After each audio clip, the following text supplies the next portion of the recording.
మా యొక్క తండ్రి, మీ యొక్క పరిశుద్ధమైన ఉన్నతమైన నామం బట్టి మీ యొక్క ప్రియకుమారుడు మా రక్షకుడు యేసుక్రీస్తు ద్వారా కృతజ్ఞతలు తెలియజేసుకుంటున్నాం నాయన. మీరు వ్రాయించినటువంటి జీవగ్రంథంలో ఉండి కొన్ని అమూల్యమైన విషయాలను తండ్రి మేము ధ్యానించుకొని ఉన్నాయి. మీ యొక్క వాక్య సారాంశం తండ్రి మేము అర్థం చేసుకున్నట్లు మా యొక్క మనోనేత్రములు వెలిగించమని కోరుచూ ఉన్నాం. ఇదిగో నాయన, మీ యొక్క మాటలు వినడానికి వచ్చినటువంటి మీ పిల్లల మనస్సులో నాయన ఆశగల ప్రాణములు తండ్రి వాక్యం చేత తృప్తిపరచమని కోరుచూ ఉన్నాం. ఇదిగో నాయన, ఈ యొక్క బైబిల్ తరగతి చివరి వరకు మరి ఏ ఆటంకం జరగకుండా మరి చక్కగా ఈ యొక్క నామ మహిమార్థమై జరిగించమని ఈ ప్రార్థన నీ ప్రియకుమారుడైనటువంటి యేసుక్రీస్తు ద్వారా అడిగి వేడుకొంచున్నాం తండ్రి. ఆమేన్.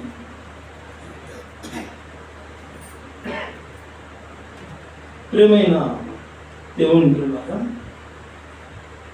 మీకు ముందుగా ప్రకటింపబడిన విధముగా ఈ యొక్క సమయంలో బైబిల్ గ్రంథంలో నుండి ఒక చక్కటి మన యొక్క ఆత్మీయ జీవితాలను స్థిరపరిచేటువంటి విశ్వాసంలో ముందుకు మనం ఇంకా వెళ్ళడానికి పురిగొల్పేటువంటి ఒక చక్కటి అంశాన్ని మనం తెలుసుకుందాం. అదే సజీవులకే దేవుడా.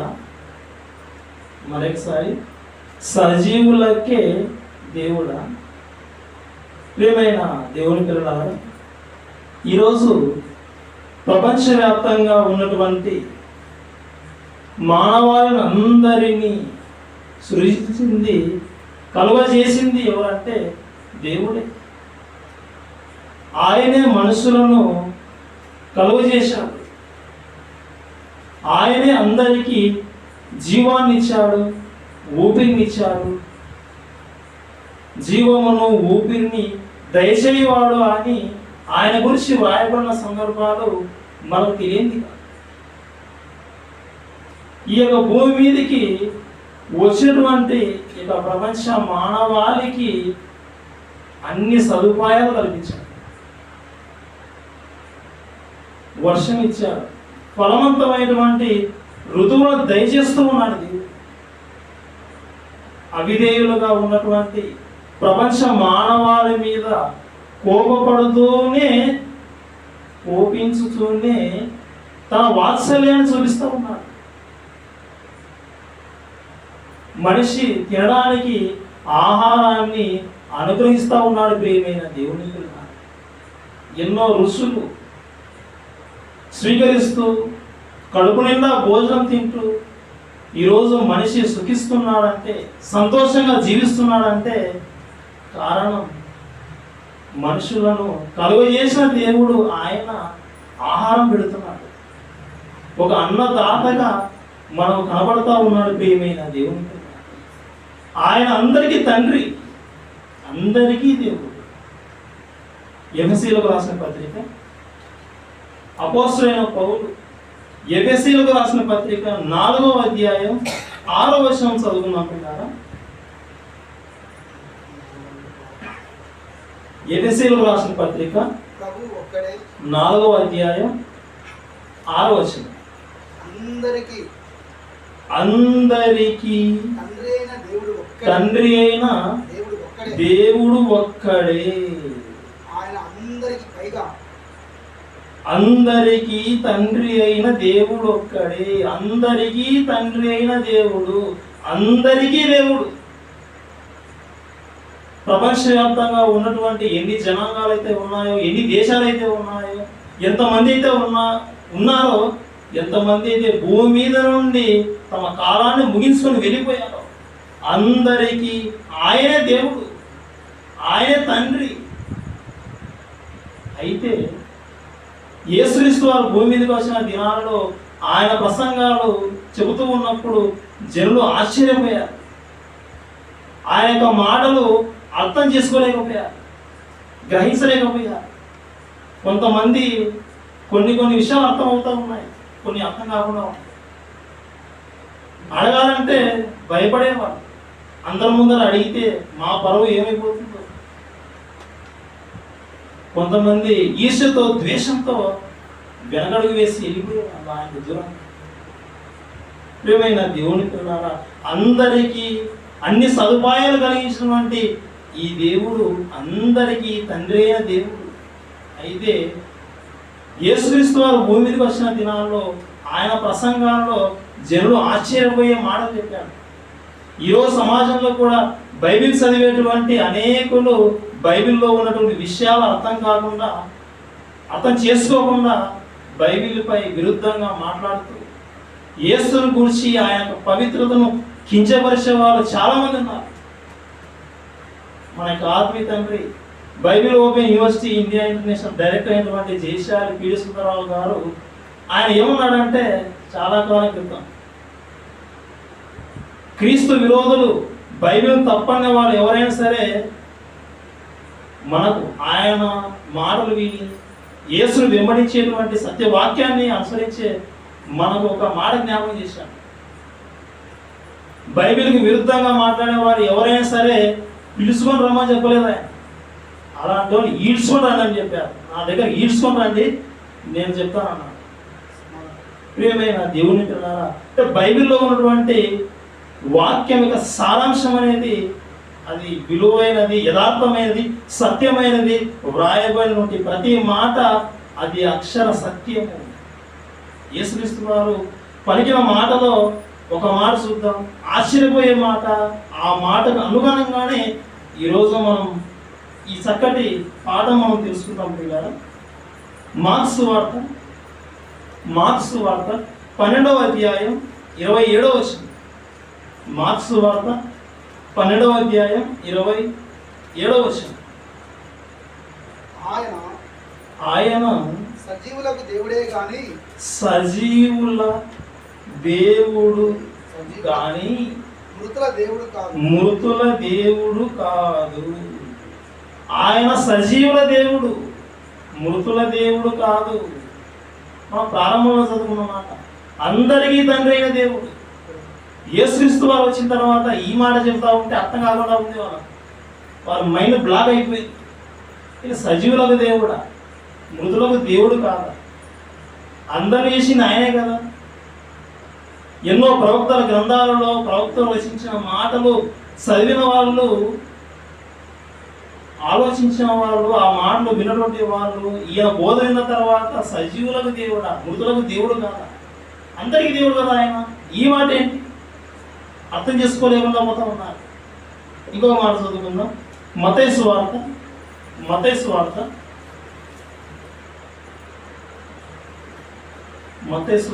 22వ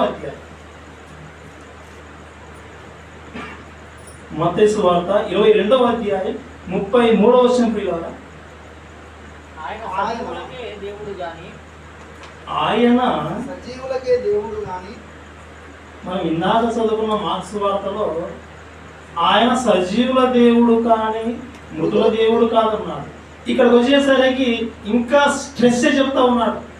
ఇంకా స్ట్రెస్ చేసి బలంగా వాక్యం మనకు అర్థమయ్యే విధంగా చెప్తా ఉన్నాడు. మత్తయి వార్త 22వ అధ్యాయం 33వ వచనం మనం చదువుకుంటా ఉన్నాం. ఏంటంటే ఆయన సజీవులకే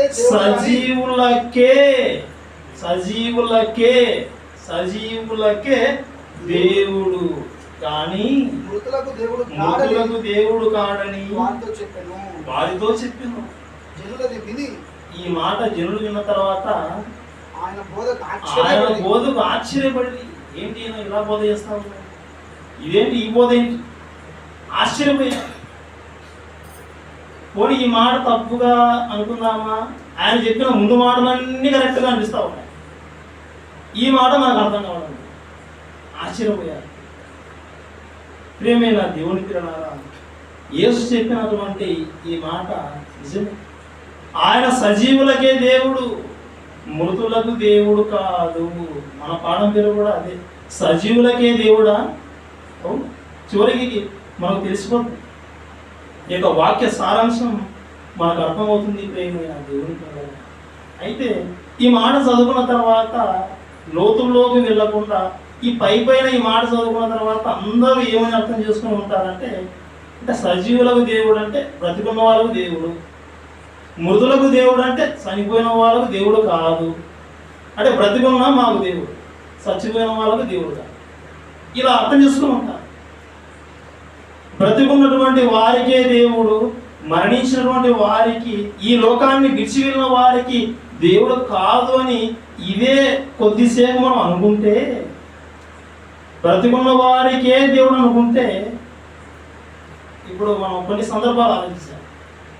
బ్రతికిన వాళ్ళలో ఈరోజు భూమి మీద ప్రాణంతో ఉన్నటువంటి మనుషులలో ఉగ్రవాదులు లేరా? ఉగ్రవాదులు ఎందరో ఉగ్రవాదులు, ఎన్నో గ్రూప్స్ ఉన్నాయి. ఆల్-ఖైదా ఉగ్రవాదులు అంటే ఆల్-ఖైదా ఉగ్రవాదులకు దేవుడా?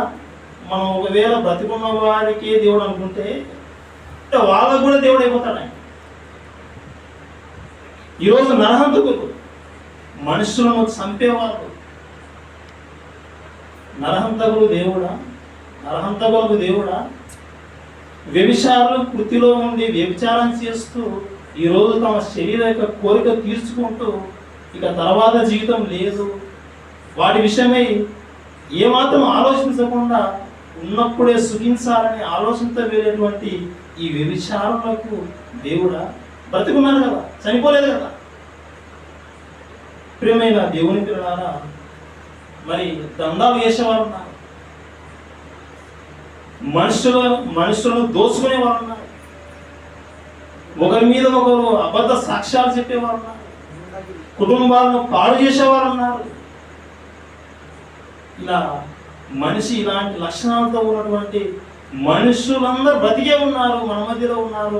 అలాంటి వారికి దేవుడా? నేను వీరికి దేవుడను, వీరు బ్రతికున్నారు కదా, వీరికి దేవుడనే అని ఆయన చెప్పుకుంటాడా? చెప్పుకోవాలనే మనసు ఆయనకు అనిపించడం లేదు. యేసుక్రీస్తు యొక్క మాట మనకు అదే అర్థమవుతా ఉంది. సజీవులకే దేవుడు, మృతులకు దేవుడు కాదు. సజీవుల కంటే బ్రతికిన వారికే దేవుడు అనుకుంటే, ఈ బ్రతికిన వారిలో అందరూ దౌర్భాగ్యులుగా, కలంకం కలిగిన వారిగా ఉన్నారు. వీరికి కూడా దేవుడే ఆయన. మన వాక్యాన్ని పరిశీలిస్తూ ఉన్నాం. ప్రియమైన దేవుని పిల్లలారా, బ్రతికిన వారిలో భూమి మీద ప్రాణంతో ఊపిరి కలిగి ఉన్నటువంటి అందరికీ దేవుడు కాదు ఆయన. అలా అని భూమిని విడిచినటువంటి, మరో లోకానికి వెళ్ళినటువంటి, మరణించిన వారందరికీ దేవుడు కాదు. ప్రాణంతో బ్రతికినటువంటి మనుషులలో ఎందరైతే ఉన్నారో దేశాల్లో ఉన్నటువంటి అందరికీ దేవుడు కాదు. మరణించి వెళ్ళిపోయిన వారు ఎంతమంది అయితే ఉన్నారో అందరికీ దేవుడు కాదు. ఎవరికి దేవుడు అంటే సజీవులకే దేవుడు, మృతులకు దేవుడు కాదు. ఇంకా మనకు కొద్దిగా అర్థం కానట్టుగా ఉంటుంది. కొద్ది ముందుకు వెళ్దాం. ఎఫెసీయులకు రాసిన పత్రిక, అపోస్తలుడైన పౌలు ఎఫెసీయులకు రాసిన పత్రిక 2వ అధ్యాయం. అపోస్తలుడైన పౌలు ఎఫెసీయులకు రాసిన పత్రిక 2వ అధ్యాయం 1వ వచనం. మీ అపరాధముల చేతను పాపముల చేతను మీరు చచ్చిన వారై ఉండగా, అపరాధముల చేతను పాపముల చేతను చచ్చిన వారు మృతి చెందిన వారు బ్రతికున్నారు. అపరాధముల చేత పాపముల చేత చచ్చిన వారు. మరొక మాట, ప్రకటన గ్రంథం 3వ అధ్యాయం. ప్రకటన గ్రంథం 3వ అధ్యాయం 1వ వచనం.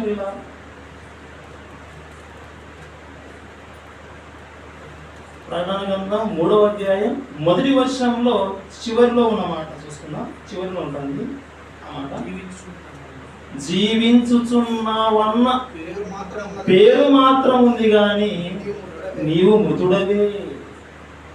జీవిస్తావు, బ్రతికున్నావు. జీవించున్నావన్న పేరు మాత్రమే ఉంది కానీ నీవు మృతుడవే. అపరాధముల చేత పాపముల చేత బ్రతికిన నీవు ఈ కార్యక్రమాల్లో ఉన్నావు కాబట్టి నువ్వు చచ్చిన వాడవని పౌలు అక్కడ చెప్తా ఉన్నాడు. ఇక్కడికి వచ్చేసరికి యోహాను గ్రంథం రాసేటువంటి, ఇక్కడ ప్రకటన గ్రంథం రాసేటువంటి యోహాను గారు పరిశుద్ధాత్మ ప్రేరణ ద్వారా తెలియజేస్తా ఉన్నాడు. ప్రియమైన దేవుని పిల్లలారా, అంటే బ్రతికిన వారు అపరాధముల చేత పాపముల చేత చచ్చిన వారా, జీవించున్న వారు పేరు మాత్రమే ఉండి మృతి పొందిన వారిగా ఉంటారా? అలాంటి వారు ఉంటారు. ప్రియమైన దేవుని పిల్లలారా, ఈరోజు మరి ప్రార్థనకు వచ్చేవారు ఎలా ఉంటారంటే బాడీ ప్రజెంట్, మనిషి వచ్చేట మైండ్ ఆబ్సెంట్, ఎక్కడో ఉంటారు. Body present, mind absent. ఇప్పుడు దేవుడు ఏమనుకోవాలంటే జీవిస్తున్నావు అన్న పేరు ఆయన, నువ్వు మృతుడే. ఇక పాటలు పాడుతూ ఉంటారు, ఇలా వాక్యం చెప్పే వాళ్ళు కావచ్చు, ఎవరైనా అందరినీ దేవుడు స్కాన్ చేసి ఆయన తన మాటలు చెప్తా ఉన్నాడు. వారు తమ నోటి మాటలతో నన్ను స్తుతించెదరు, నోటి మాటలతో నా ఎద్దకు వచ్చేదరు, నన్ను కీర్తించెదరు, కానీ వారి హృదయం నాకు దూరంగా ఉందని దేవుడు చెప్పినటువంటి మాటలు మనకు తెలియదు కాదు. ఇవన్నీ మనకు చూస్తూ ఉంటే కొద్దిగా బాధాకరంగా ఉంటుంది. ఇలాంటి కార్యక్రమాలు ఇలాంటి చర్చిలో కనబడతాం, కానీ దేవుడు పైన చూసినప్పుడు మనకు కనబడం. మధ్యలో ఏమంటుంటాయంటే మన పాపాలే, మీ పాపములు మీకు నాకు అడ్డుగా ఉన్నాయని ఆయన చెప్పిన మాటలు ఎన్నో చదువుకున్నాం మన బైబిల్. ప్రియమైన దేవుని పిల్లలారా, బ్రతికినటువంటి వారందరిలో అందరికీ దేవుడు కాదు, సజీవులకే దేవుడు. అంటే మేము బ్రతుకున్నాం కదా, మాకు దేవుడే అనుకోసమన్నా, కానీ ఈ భూమి మీద బ్రతికినటువంటి ప్రాణంతో ఉన్నటువంటి అందరికీ దేవుడు కాదు, అలా అని మనిషి మరోలోకానికి వెళ్ళినటువంటి అందరికీ దేవుడు కాదు. అంటే బ్రతికిన వారిలో భూమి మీద ఉన్నటువంటి కొందరికి దేవుడు ఆయన, మనిషి వెళ్ళిపోయిన తర్వాత మరోలోకానికి వెళ్ళిన తర్వాత అక్కడ ఉన్నటువంటి అందరికీ కాదు, కానీ కొంతమందికి దేవుడు ఆయన. అంటే మనం ఆలోచించవలసిన విషయం, భూమి మీద పాపము లేక అపరాధంతో లేక ఎవరైతే భక్తిలో ఉంటారో, ఎవరైతే కేవలం నామమాత్రంగా జీవించేటువంటి పేరుతో కాకుండా దేవుడు అనుకున్నట్టుగా జీవిస్తూ ఉంటారో వారు సజీవులు. మరి మరో లోకానికి వెళ్ళిన వారి సంగతి ఏంటంటే ఆలోచిద్దాం. లూకాసు వార్త 20వ అధ్యాయం, లూకాసు వార్త 20వ అధ్యాయం 37వ వచనం 38వ వచనం.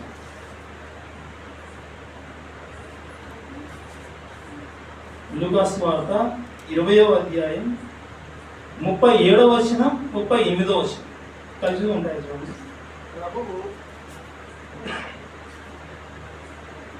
లూకాసు వార్త 20వ అధ్యాయం 37వ అధ్యాయం 37వ వచనం 38. లూకాసు వార్త 20వ అధ్యాయం 37వ వచనం 38వ వచనం. ప్రభు అబ్రహాము దేవుడనియు. లూకాసు వార్త 20వ అధ్యాయం 37వ వచనం 38వ వచనం. పొదను గురించిన భాగంలో పాత నిబంధనకి వెళ్ళిపోతే మోషే గారు మందను కాసుకుంటూ వెళ్తున్న సమయంలో ఆయన అప్పుడు ఇంకా ఇశ్రాయేలు నడిపించలేదు. దేవుడు ఇశ్రాయేలు నడిపించడానికి మోషేను సెలక్షన్ చేసుకొని పిలుస్తూ ఉన్నాడు. ఆ సందర్భంలో దాని గురించి మాట్లాడుతూ ఉన్నాడు. ఆ పొద అది మంటతో చూస్తే కాలిపోతా ఉంది, కానీ బూడిదైపోయి మసి అయిపోలేదు, అలా కాలుతూనే ఉంది.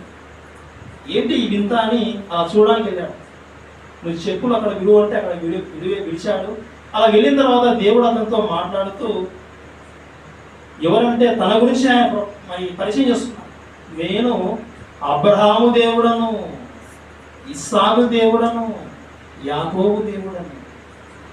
మోషే బ్రతికున్న సమయంలో ఆ పొద దగ్గర ఉన్నప్పుడు దేవుడు అతనితో మాట్లాడుతూ ఉన్నప్పుడు మోషే ఎప్పుడో ఇక్కడ అబ్రహాము ఎప్పుడో చనిపోయాడు, ఇస్సాకు ఎప్పుడో చనిపోయాడు, యాకోబు ఎప్పుడో చనిపోయాడు. అలా కొంతకాలం తర్వాత ఇశ్రాయేలు అలా వృద్ధి చెందిన తర్వాత ఐగుప్తులో ఉన్నటువంటి ఇశ్రాయేలు విధించడానికి నాయకునిగా మోషేను ఆయన ఏర్పాటు చేసుకునే సమయంలో చనిపోయినటువంటి అబ్రహాము గురించి, చనిపోయినటువంటి ఇస్సాకు గురించి, చనిపోయినటువంటి యాకోబు గురించి పేర్లు బయటికి లేవనెత్తి నేను అబ్రహాము దేవుడను, చచ్చిపోయాడు కదా, చచ్చిపోయిన అబ్రాహాము దేవుడు అని నేను. ఇస్సాకు దేవుడను, ఇస్సాకు చనిపోయాడు కదా, ఇస్సాకు చనిపోయినా కానీ అతనికి దేవుడు అని నేను. యాకోబు దేవుడను, యాకోబు చనిపోయాడు అయినా యాకోబు దేవుడను. అది ఆ పొద గురించిన భాగం చెప్తా ఉన్నాడు. అదే మనం చదువుతా ఉన్నాం. 20వ అధ్యాయం లూకాసు వార్త 37వ వచనం 38వ వచనం. పొదను గురించిన భాగంలో ప్రభువు అబ్రహాము దేవుడననియు, ఇస్సాకు దేవుడనియు, యాకోబు దేవుడనియు చెప్పుచు మృతులు లేతురని మోసే సూచించెను. ఆయన సజీవులకే దేవుడు కానీ మృతులకు దేవుడు కాదు. తర్వాత కంటిన్యూగా ఒక మాట ఉంది. ఆయన దృష్టికి అందరూ జీవించుచున్నారని వారి ఉత్తరం ఇచ్చారు. యేసుక్రీస్తు వారు సజీవులకే దేవుడు, మృతులకు దేవుడు కాదు దేవుడు అని చెప్పి ఇక తర్వాత డౌట్ కొంచెం మనుషుల్లో వస్తుంది. దాన్ని కూడా క్లారిఫై చేసే విధంగా మాట్లాడాడు. దేవుని దృష్టికి అందరూ జీవించే ఉన్నారు. దేవుని దృష్టికి అయితే అందరూ జీవించే ఉన్నారు. మన కళ్ళ ముందర కనబడే వాళ్ళు ఉన్నారు, మన కళ్ళ ముందర కనబడకుండా వెళ్ళిపోయిన వాళ్ళు ఉన్నారు. కానీ దేవుని దృష్టికి, దేవుని కళ్ళకు మాత్రం అందరూ కనబడతా ఉన్నారు. ఆయన దృష్టికి అందరూ జీవిస్తూ ఉన్నారు. అయితే ఆయన అందరికీ దేవుడు కాదు. ఆయన సజీవులకే దేవుడు, మృతులకు దేవుడు కాదు. ప్రియమైన దేవుని పిల్లలారా, అపరాధముల చేత, పాపముల చేత ఈ యొక్క భూమి మీద బ్రతికినటువంటి వారు దేవుని దృష్టిలో చనిపోయినారు. మరణించి వెళ్ళిపోయిన తర్వాత కూడా మరోలోకంలో ఉన్నవారు కూడా వారి దేవుడునని ఆయన చెప్పుకోవాలంటే భూమి మీద భక్తిగా జీవించి వెళ్ళిపోవాలి. ఒకవేళ మనం అలా జీవించి వెళ్ళిపోతే మన పేరు కూడా చెప్తాడు, నేను ఇతని దేవుడను. నీ గురించి కూడా చెప్తాడు, నీ పేరు చెప్పి నీకు దేవుడన్నా. అంటే సజీవులకే దేవుడు, మృతులకు దేవుడు కాదు. ఒక సందర్భం చూసుకున్నాం ఈ సమయంలో. లూకాసు వార్త 15వ అధ్యాయం. లూకాసు వార్త 15వ అధ్యాయం. ఈ అధ్యాయంలో ప్రభువైన యేసుక్రీస్తు వారు కొన్ని ఉపమానాలు చెప్పుకుంటూ వచ్చారు. ఆ ఉపమానాల తర్వాత ఒక సందర్భాన్ని చెప్పారు. 11వ వచనం దగ్గర నుండి 32వ వచనం వరకు ఉన్నటువంటి సందర్భం మనకు తెలుసు. మరి ఎన్నో సంఘాలలో ఈ యొక్క మాటలు చెప్పుకుంటూ ఉంటారు. తప్పిపోయిన కుమారుడని చిన్న చిన్న పిల్లలకు కూడా నేర్పిస్తూ ఉంటారు. ఒక మనుషునికి 2 కుమారులు ఉన్నారట, పెద్దవాడు చిన్నవాడు. ఈ చిన్న కుమారుడు ఏం చేశాడంటే నా తండ్రి ఆస్తిలో నాకు భాగం వస్తారు, ఆ భాగాన్ని ఇప్పించుకున్నాడు. వెళ్ళిపోయాడు, దూరబంధంగా వెళ్ళిపోయాడు, ఎంజాయ్ చేయాలని వెళ్ళిపోయాడు. అలా వెళ్ళిపోయి మొత్తం ఎంజాయ్ చేసేయాడు. తన దగ్గర ఉన్న డబ్బు చూపించడానికి అందరూ చుట్టుముట్టారు. అందరూ బాగా ఫ్రెండ్స్ స్నేహితులు అయిపోయారు. తన దగ్గర ఉన్నంతా కాజేశారు. చివరికి ఒంటరివాడు అయిపోయాడు. తినడానికి కూడా తిండి లేదు. నాన్న దగ్గర ఇంటి దగ్గర బయలుదేరిస్తాను, తిరిగి అంతా పోగొట్టుకున్నాను, ఎలా ఇంటికి వెళ్ళి మొహం చూపించాలి. సరే ఇక్కడే బతుకుతామని అక్కడ ఒక వ్యక్తి దగ్గర చేరడానికి వెళ్ళిపోతాడు. పని ఇస్తాడు, పందులు మేపమంటాడు, భోజనం పెట్టింటాడు, పని చేసుకొని రామంటాడు. ఆకలి అవుతూ ఉంటారు. పందులు తినే పొట్టు తినేం సరే ఈ ఆకలి బాధ నుండి బయటపడదామని అనుకుంటాడు. అంత దయనీయమైన పరిస్థితిలోకి వెళ్ళిపోతాడు. ఇలా బాధల్లోకి వెళ్ళిన తర్వాత ఆలోచిస్తాడు, ఈ బ్రతకడం కంటే తిరిగి ఇంటికి వెళ్ళడం లేదు. మా నాన్న చాలా మంచిది, తన దగ్గర ఉన్నటువంటి దాసులను ఎంతో బాగా చూసుకుంటాడు. కనీసం కుమారుడుగా స్వీకరించకపోయినా కానీ, కొడుకుగా స్వీకరించకపోయినా కానీ తన దాసులో పనివాళ్ళలో ఒక పనివాడిగా అయినా సరే నన్ను చేసుకోవడానికి నేను అడుగుదాను అని ఆలోచనతో వచ్చాడు. వచ్చిన తర్వాత ఆ వచ్చే సమయంలోనే దూరం ఉన్నా కానీ ఈ తండ్రి కనిపెడుతూ పరిగెత్తుకుంటూ వెళ్ళిపోయి మెడ మీద పడి ముద్దు పెట్టుకుంటాడు. ఆ సమయంలో కొడుకు క్షమాపణతో అంటాడు, తండ్రి పరలోకంలో ఉన్న దేవునికి నీకు విరోధంగా నేను పాపం చేశాను, నన్ను క్షమించు అన్నప్పుడు క్షమించాడు.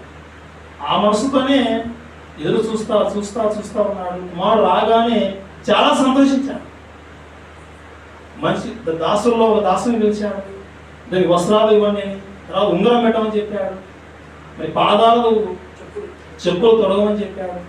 చాలా సంతోషపడ్డాడు, చాలా సంతోషించాడు. ఆ సమయంలో తండ్రి తన దాసులతో తప్పిపోయి తిరిగి వచ్చినటువంటి, దూరమై వెళ్ళి మళ్ళీ వచ్చినటువంటి కుమారుని గురించి ఏమన్నాడో 24వ వచనం చదువుకుందాం కదా. 24వ వచనం. ఈ కుమారుడు చనిపోయి మరలా బ్రతికెను. చనిపోయాడట, బ్రతికాడు. ఎప్పుడు చచ్చిపోయాడు? పోయాడు, అక్కడ పాడైపోయాడు, వచ్చాడు, అంతే. చచ్చిపోలే కదా, వెళ్ళిపోయాడు, మళ్ళీ వచ్చాడు. ఆస్తిపరుడుగా వెళ్ళిండొచ్చు, బీదవాడి వచ్చాడు. ఈయన కుమారుడు చనిపోయి మరలా బ్రతికెను, తర్వాత తప్పిపోయి దొరికేనని చెప్పాను. ఇది దాసుతో చెప్పిన సందర్భం. తర్వాత పెద్ద కుమారుడు ఇంటికి వచ్చిన తర్వాత డిస్కషన్ చేసిన తర్వాత చివరికి ఆ పెద్ద కొడుకు కూడా ఇది చెప్తాడు. 32వ వచనం. తమ్ముడు చనిపోయి 32వ వచనం. ఈ నీ తమ్ముడు చనిపోయి తిరిగి బ్రతికెను, తప్పిపోయి దొరికెనని అతనితో చెప్పాను. ఈ సందర్భంలో తప్పిపోయినటువంటి ఆ కుమారుడు తిరిగి వచ్చాడు, కానీ చనిపోలేదు. కానీ ఆయన అన్నటువంటి మాటలు చూస్తే చనిపోయి బ్రతికాను, ఈ నా కుమారుడు చనిపోయాడు, మళ్ళా బ్రతికాడు. చాలా సంతోషించాడు. అంటే చనిపోయాడని ఆయన ఎప్పుడు అనుకున్నాడంటే, నా కుమారుడు నాకు దూరం అయిపోయాడు, వెళ్ళిపోయాడు. ఎక్కడో బ్రతుకుతూ ఉంటాడు, కానీ నాకు దూరం అయిపోయాడు కదా, నా మనసులో నా కుమారుడు లేకుండా చచ్చిపోయాడు. ఈరోజు మనుషులలో కూడా చూస్తే మరి తల్లిదండ్రులు కాదని ప్రేమించుకొని, మరి అబ్బాయి కావచ్చు, అమ్మాయి కావచ్చు, ఇంటి నుండి వెళ్ళిపోయిన తర్వాత తల్లిదండ్రులు అనే మాట, నువ్వు వెళ్ళిపోయావు కదా, నా దృష్టిలో చచ్చిపోయావు, తిరిగి రాకు. కుమారుడు వెళ్ళిపోయాడు, చిన్న కుమారుడు వెళ్ళిపోయాడు, మళ్ళీ వచ్చాడు, చనిపోయాడు, మళ్ళీ బ్రతికాడని ఇక్కడ తండ్రి మరి చెప్పినట్టుగా మనకు అర్థమవుతాం. అంటే దేవునికి మనం దూరం అయిపోతే, సంఘానికి మనం దూరం అయిపోతే ఏమైపోయినట్టు? చచ్చిపోయినట్టే. బ్రతికుండి కూడా జీవించుతున్నామనే పేరు ఉంది, కానీ మనం మృతులమే అని మనం అనుకోవాలి, ఫిక్స్ అయిపోవాలి, మైండ్ ఫిక్స్ అయిపోవాలి. ప్రియమైన దేవుని పిల్లారా, మరి దేవుని చెంతకు వస్తే నిజంగా ఆయన కొరకు మనం ముందుకు వచ్చేసామంటే, ఆయన కార్యక్రమాలకు వచ్చేసామంటే ఇక మనం జీవంలో ఉన్నట్టు. అది మనం జ్ఞాపకం చేసుకుంటాం. సజీవులకే దేవుడు, మృతులకు దేవుడు కాదు. బ్రతికున్న వారందరికీ దేవుడు కాదు, అలానే మరణించిన వారందరికీ దేవుడు కాదు. బ్రతికిన వారిలో తన ఎద్దకు వచ్చిన వారికి దేవుడు ఆయన. మరణించిన వారిలో తన దగ్గర భక్తిగా ఉండి ఈ జీవిత కాలాన్ని ముగించుకొని వెళ్ళిపోయినా అక్కడ ఉన్న కానీ మరో లోకంలో ఉన్న వాళ్ళు కూడా నేను వారికి దేవుడిని దేవుడు చెబుతా ఉన్నాడు. ప్రియమైన దేవుడు అంటే మరణించిన తర్వాత కూడా మన గురించి చెప్పే విధంగా, ఇతని దేవుడు నేను, ఈమె యొక్క దేవుడు నేనని చెప్పుకునే విధంగా, గొప్ప సాక్ష్యం కలిగి జీవించే విధంగా మనం వెళ్ళాలనేదే ఈ యొక్క పాఠం యొక్క సారాంశం. ప్రియమైన దేవుడు అంటే బ్రతికుండగానే చచ్చిపోతామా? సజీవులమే కదా, డౌట్ వస్తుంది. బ్రతికుండగానే చనిపోయే సందర్భం వస్తుంది. యేసుక్రీస్తు వారు తన యొక్క వాక్యం చెప్పినప్పుడు ప్రారంభంలో ఒక వ్యక్తి వస్తాడు. వచ్చినప్పుడు మరి ఆయన ఏం చెప్తా ఉన్నాడో అతడు అడిగిన దానికి ఒక మాట చదువుకుందాం. మత్తయి సువార్త 8వ అధ్యాయం, మత్తయి సువార్త 8వ అధ్యాయం 21వ వచనం 22వ వచనం. మత్తయి సువార్త 8వ అధ్యాయం 21వ వచనం 22వ వచనం. శిష్యులలో మరియొకడు, ప్రభువా నేను మొదట వెళ్ళి నా తండ్రి చచ్చిపోయాడు, తండ్రిని పాతిపెట్టుటకు నాకు సెలవిమ్మని ఆయనలోగా. యేసు అతన్ని చూచి నన్ను వెంబడించు, మృతులు తమ మృతులను పాతిపెట్టుకొనని. మృతులు ఆల్రెడీ బ్రతికున్న వాళ్ళ గురించి చెప్తా ఉన్నాడు యేసుక్రీస్తు. ఈ తండ్రి చచ్చిపోయాడు, పాతి పెట్టాలని పర్మిషన్ ఎవరు అడుగుతా ఉన్నావు? ముందు నన్ను వెంబడించు. ఆల్రెడీ అక్కడ ఉన్నారు పాతి పెట్టేటప్పుడు. వాళ్ళ గురించి ఏం చెప్తా ఉన్నాడంటే యేసుక్రీస్తు మృతులు అంటా ఉన్నాడు. మృతులు తమ మృతులను పాతి పెట్టుకుంటారు, నువ్వు ముందు నన్ను వెంబడించు.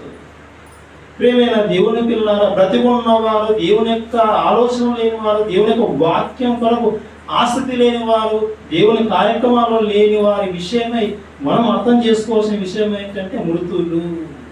దేవుని యొక్క కార్యక్రమాల్లో ఉంటూ దేవుని పని అంటే ఆసక్తి చూపుతూ మనుషుల వైపు ఆలోచన చేయకుండా విశ్వాసంలో కర్తైన యేసు వైపు చూస్తూ దేవుని వైపే తమ దృష్టి ఉంచే వారు మాత్రం సజీవులుగా మనం కనబడతారు.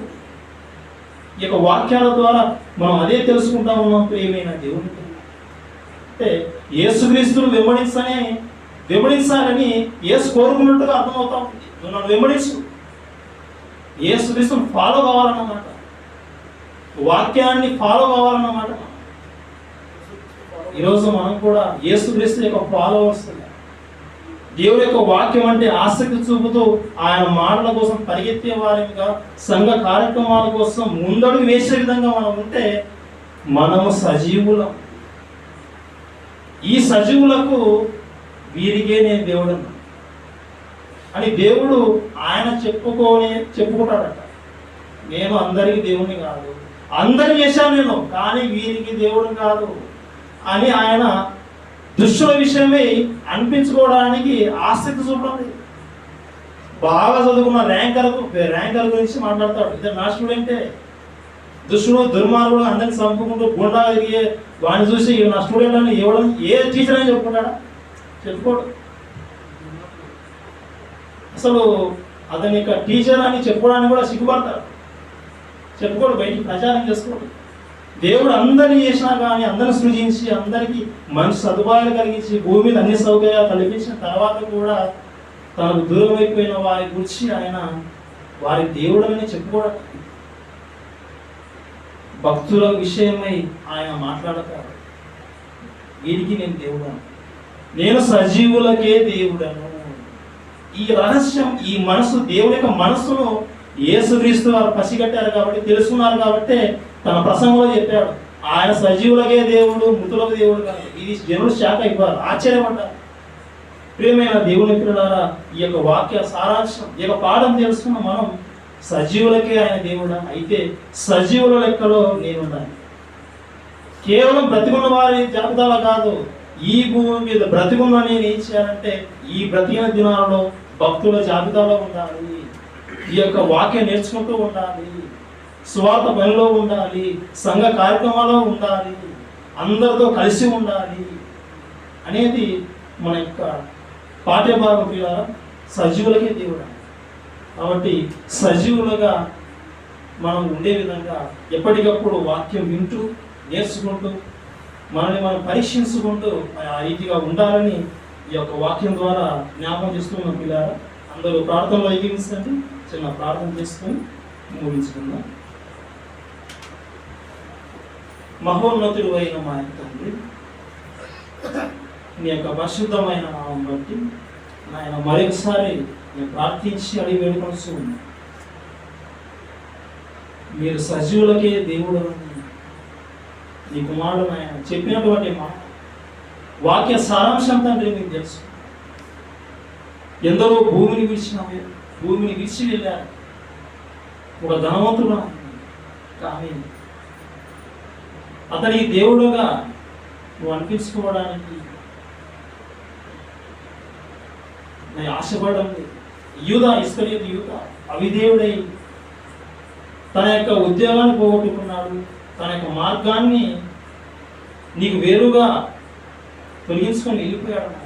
అతనికి దేవుడు కాదు. ఎందరో భూమి మీద గొప్ప గొప్ప వారు సైతం భూమి మీద నాయన ఉండి తమ యొక్క కాలాన్ని ముగించుకున్నారు, కానీ దీన్ని జ్ఞాపకం చేసుకోలేదు. నీ కొరకు వారు జీవించలేదు. అల్పులము, అయోగ్యులము, బలహీనము